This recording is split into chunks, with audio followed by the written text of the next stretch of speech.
Hello guys, so please allow me to have some chismis. Chika lang sa ko Chika sa ta guys, wala sa tay mga throwback dihang mga unsa pa dihang i-post na to diha sa ato ang timeline no.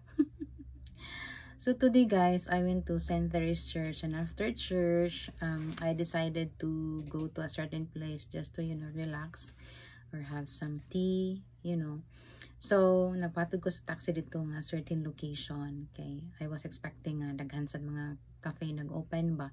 So, gi-check na ko. Pag-abot na ko dito, so check na ko ang left, check po na ko ang right. So, na sa dyan nag-open nga mga establishmento, no. Karo, do, dili tanan. Nya, gamay ra sa kayong tao kay siguro, kalag-kalag man, no. So, nanguli gid ang mga tao. So, karon there was this certain cafe nga akong nalabyan ba. So, na siya foreigner dito, naglingkod. So ang iyahang posisyon pag ang iyaha bitang paa gipatong pag dito sa lamisa sa iyang atubangan, pinakuan siya dito, pinadon kaayo ang iyang posing, pinatungtong rin iyang dako kayong bagtak dito sa lamisa. So ako na labay ra ko niya kay proceed pa ko sa unahan kung napabay lang no open kay just for me to check if nakoy magustuhan nga cafe, then ato ko mosulod. Pupunta ko sa nang kawala man gusto niya. Balik ko sa kong agi. So pagbalik ko sa agi, siya nga, hi, ingon ding friend na ako. Hello, you're so beautiful. I like you. So ako ra siyang gadid ma. Kaya ingon man sila, don't talk to strangers.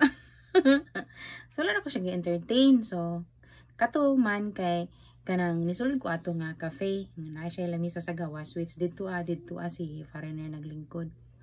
Pag sulod ko sa cafe, ngutana rin ko dito sa kanang cashier nga, miss, kanang tag-iya to diri okay, wala magkaayo tao lagi ingon day ng cashier nga dili man ma'am. So karon nag-check ko sa ilang mga menu kaya basin ako ay magustuhan dito So, karon sige pug tan-aw kay glass door, naka-glass man. So pagti pug guni so ni kalit siya ay ni tawag ni barog siya ni tanaw sa ko so ako sa nisinyas lang pud ko no so nibalik siya lingkod karon kay wala ko nagustuhan guys. So ni gawas ko sa cafe.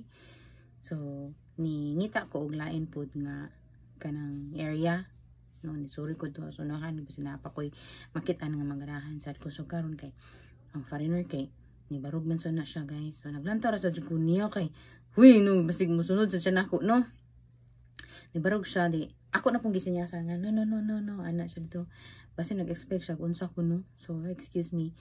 So mao to ni balik siya lingkod niya ako ni padayra sa gud dito sunahan hantod nga kita jud og cafe nga dito sa jud ko nagstay kay nagustuhan nako. So mo na safety moment. Careful lang yun ta no, we're not that judgmental pero safety moment lang kana bang panagana na lang sa situation no, kay wala pita nakahibaw sa mga panahon karon no. So pwera lang sa mga maayo nga foreigner do wala man sa ta kabalo kung unsa sa jud yang intention ato pero mo lang gyud na don't talk to strangers and do not entertain strangers. Labi pag sa mga lugar nga medyo mingaw-mingaw na wala kayo tao. Sumbra na akong chika. Pero of course no, ako na dyan ang gi-claim sa akong self na I'm always beautiful. I'm beautiful every day. Oh, guwapa ra gyud ni. Hilason.